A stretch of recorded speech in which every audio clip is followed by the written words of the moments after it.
وعلى سيدنا محمد وعلى آله وأصحابه أجمعين.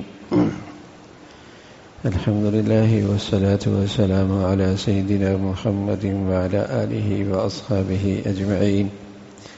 أما بعد، فأعوذ بالله من الشيطان الرجيم. بسم الله الرحمن الرحيم. ألا لله الدين الخالص. وقال الله تعالى: وما أمروا إلا ليعبدوا الله مخلصين له الدين. صدق الله العظيم. اللهم صل على سيدنا محمد وعلى آل سيدنا محمد وبارك وسلم. ہماری یہ نشست رمضان کی مناسبت سے کہ تربیت کا مہینہ ہے، اللہ تعالی ہمیں ایمانی روحانی صحت تربیت عطا فرما دے، ہماری اصلاح ہو جائے. رمضان کی برکت سے کچھ ظاہری اعمال میں تو بہتری آ جاتی ہے، کچھ ظاہری اعمال کا اہتمام ہو جاتا ہے. نفل نہ پڑھنے والے ماشاء اللہ 20 رکعت کی تلاوت قرآن سن رہے ہوتے ہیں، تہجد کی سعادت مل جاتی ہے، تکبیر اولیٰ کا اہتمام ہوتا ہے. لیکن ایک اور چیز عام طور پہ جس پہ ہماری نظر نہیں ہوتی، وہ ایمان کی صفات ہیں. یہ جو اعمال ہیں یہ ایمان کے اعمال ہیں، اور دوسری چیز ہے ایمان کی صفات. جیسے میں نے عرض کیا، شکر گزار رہنا یہ ایمان والوں کی صفت ہے، خلق ہے، پہچان ہے کہ مسلمان ہمیشہ شکر گزار رہتا ہے. اسی طرح ایک اور خوبی ہے جو بہت بنیادی ہے، جو نیکی کی بنیاد ہے، بلکہ یوں کہیے کہ نیکی کی روح ہے. آنکھیں ٹھیک ہیں، کان ٹھیک ہے، چہرہ ٹھیک ہے، سر پہ بال بھی ٹھیک ہیں، دونوں بازو بھی ٹھیک ہیں، دونوں ٹانگیں اور پاؤں بھی ٹھیک ہیں، لیکن اس کے اندر جسم میں روح نہیں ہے.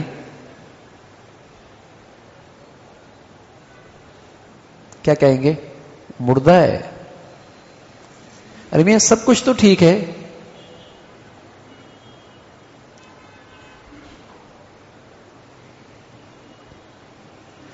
عمل کی پوری شکل ٹھیک ہے، مسجد بنا دی، خوبصورت بنائی، کمال کی بنائی، ہر چیز بڑھیا لگائی، بہت ہی معیاری لگائی، شاندار تختی لگائی. لیکن اگر اس کے اندر اخلاص کی روح نہیں ہے،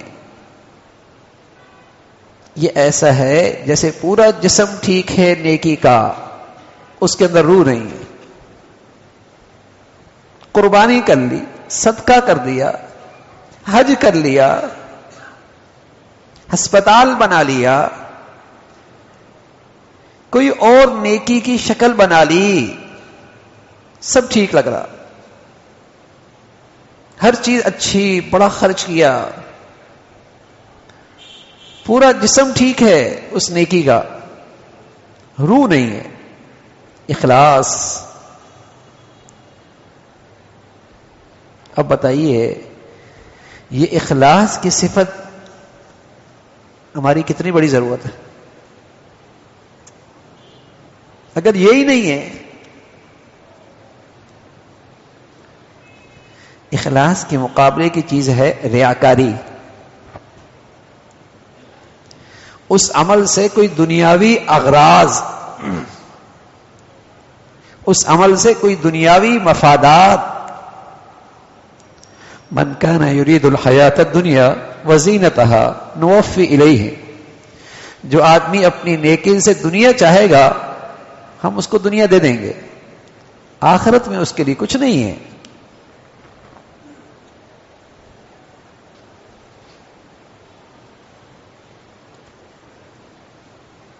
ایک بزرگ تھے مفتی زین العابدین رحمۃ اللہ علیہ، حد فرمایا کرتے تھے کہ آدمی کی زندگی جب بدلتی ہے، نیکی کی طرف آتی، تو سب سے پہلے اس کے اندر ظاہری اعمال آتے ہیں. نماز، روزہ، زکوٰۃ، حج، ٹوپی، داڑھی، پگڑی، یہ چیزیں آ جاتی. پھر اس کے بعد دوسرے نمبر پہ جو چیز آتی ہیں وہ صفات آتی، شکر، صبر، قناعت، تقوی. لیکن ان میں جو چیز سب سے آخر میں آتی ہے وہ اخلاص.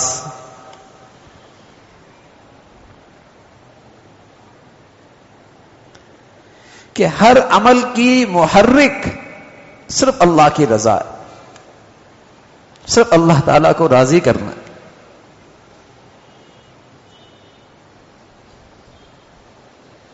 کہ یہ عمل کیوں کر رہے ہو؟ بس اوقات آدمی پیسہ بھی لگتا ہے، تھکتا بھی ہے، محنت بھی کرتا ہے، حاصل بھی کچھ نہیں ہوتا، تو کتنا گھاٹا ہے. عاملۃ ناصبہ، عمل کر کر کے تھک گیا، اللہ کے ہاں اس کا وزن نہیں ہے.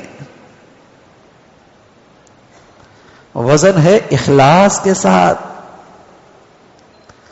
اللہم اجعلنی من المخلصین، اللہ مجھے مخلص بنا دے کہ میں یہ کام اللہ کے لیے کرنے والا بن جاؤں. اخلاص.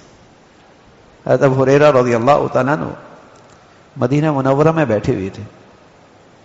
مسجد نبوی میں ایک شخص آئے، دیکھا آپ کے ارد گرد ہجوم ہے، آپ اللہ کے نبی کی باتیں لوگوں کو سنا رہے ہیں. قریب ہوا، کہ مجھے ایک ایسی بات سناؤ جو آپ نے براہ راست اللہ کے نبی صلی اللہ علیہ وسلم سے سنی ہو، براہ راست سنی. فرمایا اچھا سناتا ہوں. سنانے لگے، چیخ ماری، بے ہوش ہو گئے. افاقہ ہوا، پھر سنانے لگے، پھر چیخ ماری، بے ہوش ہو گئے. 3 مرتبہ ایسے ہی ہوا. پھر اللہ کے نبی نے وہ حدیث سنائی. فرمایا کل قیامت میں جب اللہ تعالی حساب و کتاب کے لیے آپ نزول فرمائیں گے، تشریف لائیں گے، تو سب سے پہلے سب سے بڑیا نیکیاں جنہوں نے کی ہوں گی، سب سے بڑی نیکی جہاد، علم اور قرآن کی خدمت، اللہ کے راہ سے مال کا خرچ کرنا. فرمایا ان 3 آدمیوں کو کھینچ کر سب سے پہلے جہنم میں ڈالا جائے گا.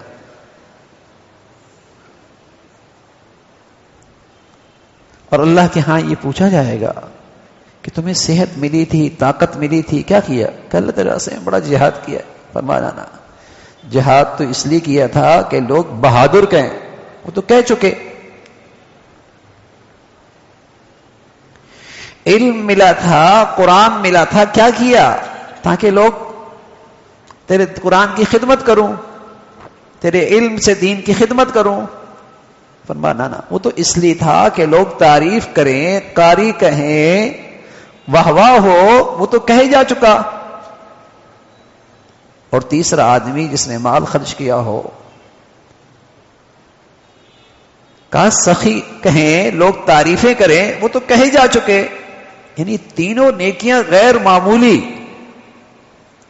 بہت عظیم الشان نیکیاں ہیں. لیکن اگر ان کے اندر سے بھی روح نکل گئی اخلاص کی، تو سب سے پہلے جہنم میں کھینچ کر انہیں لایا جائے گا.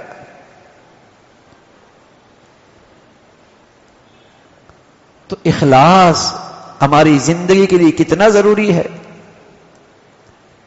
یہ اخلاص سیکھنا اور اس اخلاص کی فکر کرنا، اہتمام کرنا کتنا ضروری ہے کہ یہ عمل اللہ کے ہاں قبول ہو جائے، اللہ تعالیٰ کو راضی کرنے کے لیے ہو.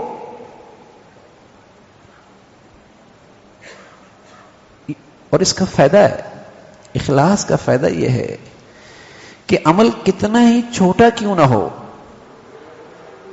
لیکن اس نے اخلاص سے کیا ہے. تو پھر اللہ رب العزت اسے بڑھاتے رہتے ہیں، بڑھاتے رہتے ہیں، بڑھاتے رہتے ہیں، اور رسول اللہ صلی اللہ علیہ وسلم نے فرمایا اتنا بڑھ جاتا ہے جتنا احد کا پہاڑ۔ جس شخص کے عمل میں جتنا بڑھیا اخلاص ہوگا اتنی قدر اس کے عمل کا وزن بڑھ جائے گا۔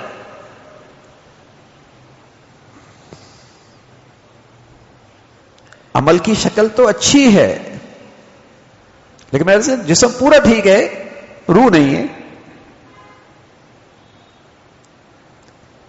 ریا ہے، نام و نمود ہے، نمائش ہے، دنیاوی مفادات پیش نظر ہیں، تو وہ عمل اللہ کے لیے تو نہیں ہے۔ اللہ تعالیٰ تو بڑے غیور ہیں، اپنے عمل میں شرکت برداشت نہیں کرتے۔ اللہ تعالیٰ بہت غیرت مند ہیں، اپنے عمل میں شرکت برداشت نہیں کرتے، شریک برداشت نہیں کرتے، منہ پہ مار دیتے۔ جن کے لیے کیا تھا انہوں نے تمہیں داد دے دی، اب میرے ہاں اس کی کوئی قیمت نہیں۔ عمل اللہ کے لیے ہو، اخلاص کے ساتھ ہو کہ اللہ تعالی راضی ہو جائے۔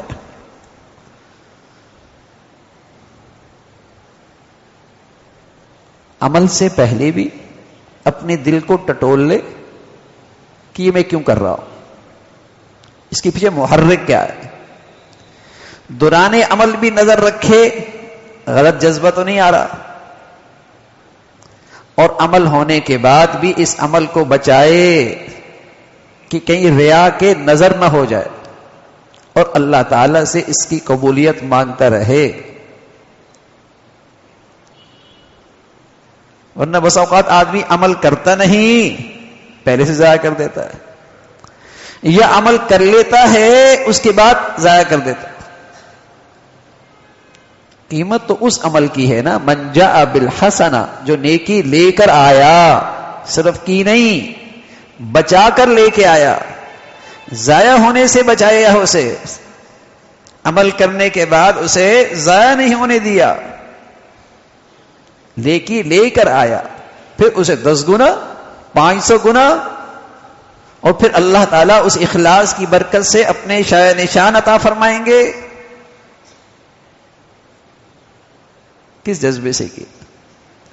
الا للہ الدین الخالص، اللہ تو خالص دین قبول کرتے ہیں، خالص عبادت قبول کرتے ہیں۔ منافق آدمی بھی کلمہ پڑھتا ہے، اور وہ بھی مسلمانوں کی سی نماز پڑھتا ہے، لیکن چونکہ اس کا کلمہ اور اس کی نماز دنیاوی مفادات حاصل کرنے کے لیے ہوتی ہے، اللہ کے لیے وہ کلمہ نہیں پڑھتا، اس لیے وہ مسلمان نہیں ہوتا، وہ منافق ہوتا ہے۔ کلمہ تو پڑھتا ہے، مسلمانوں کے ساتھ نماز بھی پڑھتا ہے، مسلمانوں کے ساتھ اٹھتا بیٹھتا بھی ہے، لیکن چونکہ اخلاص نہیں ہے، وہ ایمان کلمہ اخلاص سے نہیں پڑھ رہا، اللہ تعالیٰ کو راضی کرنے کے لیے نہیں پڑھ رہا، ریا کے لیے پڑھ رہا، دکھلاوے کے لیے پڑھ رہا، اس سے وہ دنیاوی مفادات اٹھانا چاہتا ہے، سیاسی مفادات اٹھانا چاہتا ہے، اس لیے وہ دین مذہب کا نام لیتا ہے۔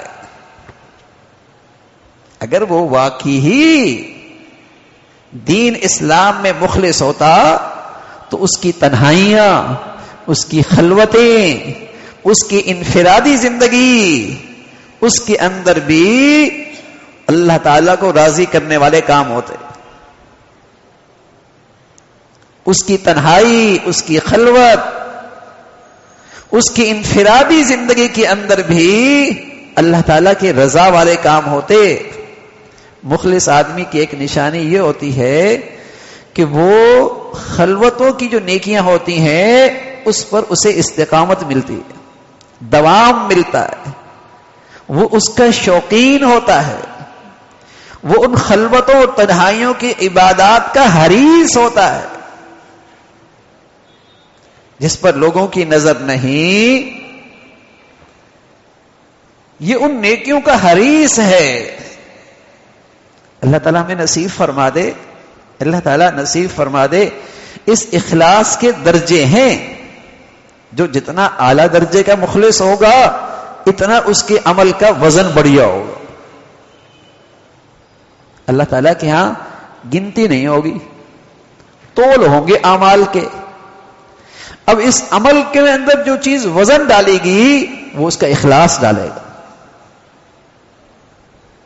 وہ اس کا اخلاص ڈالے گا کہ اس عمل میں اللہ تعالیٰ کی رضا، اللہ تعالیٰ کی چاہت اور اللہ تعالیٰ کی ذات کتنی مقصود اور مطلوب تھی، وہ عمل پھر جاندار بنے. تو بس اوقات آدمی ظاہری عمل کر رہا ہوتا ہے. قل اونبئکم بالاخسرین اعمالا، ہم تمہیں بتائیں جو اعمال کے ذات سے بڑے نقصان میں ہیں.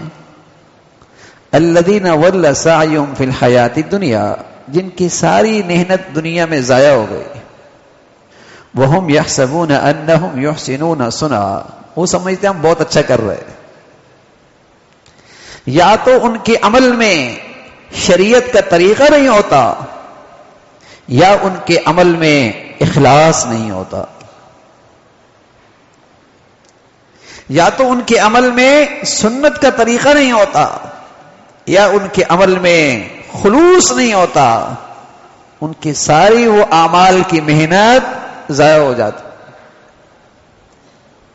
حضرت معاویہ رضی اللہ تعالیٰ عنہ کے سامنے جب حضرت ابو ہریرہ رضی اللہ تعالیٰ عنہ کی یہ حدیث اور یہ کیفیت بیان کی تو پاس بیٹھنے والے کہنے لگے حضرت معاویہ رضی اللہ تعالیٰ اتنے روئے یوں لگا جیسے آپ فوت ہو جائیں گے. اور فرمایا کرتے تھے جب یہ بڑے بڑے لوگوں کے نیکیوں کا یہ حال ہے پھر دوسروں کا کیا حال ہوگا. اس لیے مسلمان نیکی بھی کرتا ہے، ڈرتا بھی رہتا ہے. نیکیاں بھی کرتا ہے، ڈرتا بھی رہتا ہے، لیکن اللہ کی رحمت سے امید بھی رکھتا ہے. جس ذات نے توفیق دی وہ ذات اپنے فضل سے قبول بھی فرما دیں. تو اس کا یہ عمل امید اور خوف کے درمیان میں چلتا ہے، اور یہی نجات کا راستہ ہے کہ خوف رہتا ہے، اپنی نیکیوں پہ عجب اور تکبر نہیں آتا، اور امید رہتی ہے کہ مایوسی نہیں ہوتی. مایوسی نہیں ہوتی کہ پھر کرنے کا فائدہ کیا. امید ہوتی ہے کہ جس ذات نے توفیق دی وہ اپنے فضل سے قبول بھی فرما لیں گے، لیکن میری حیثیت ایسی نہیں، میرے عمل میں اتنی جان نہیں. ڈرتا بھی رہتا ہے، اللہ کی رحمت سے امید بھی رکھتا ہے. تو میرے عزیزو، ہم اپنی ان نیکیوں میں عمل سے پہلے بھی، عمل کے درمیان میں بھی اور عمل کے بعد بھی اس کی حفاظت کی فکر کریں. مال جہاں ہوتا ہے نا، چور ڈاکو وہیں آتے ہیں. جہاں نیکیاں بڑی ہوتی ہیں چور ڈاکو بھی وہیں آتے ہیں. تو شیطان مکر و فریب بھی وہیں کرتا ہے جہاں مال ہے، جہاں نیکیاں ہیں، کہ کس طرح اس کی یہ نیکیاں ضائع ہو جائیں. ریاکاری کے ذریعے، دکھلاوے کے ذریعے، غلط جذبات کے ذریعے نیکیاں ضائع کرتا ہے. اللہ تعالی ہمیں اخلاص بھی نصیب فرمائے، عمل کی توفیق نصیب فرمائے، اور وہ عمل قبولیت والا عطا فرمائے. اللہم لک الحمد کلو ولک الشکر کلو. اللہم اعنا علی ذکرک و شکرک و حسن عبادتک. اللہم اعنا علی ذکرک و شکرک و حسن عبادتک. نستغفر اللہ و نتوب الیک، نستغفر اللہ و نتوب الیک. سبحان ربک رب العزة عما یصفون وسلام علی المرسلین.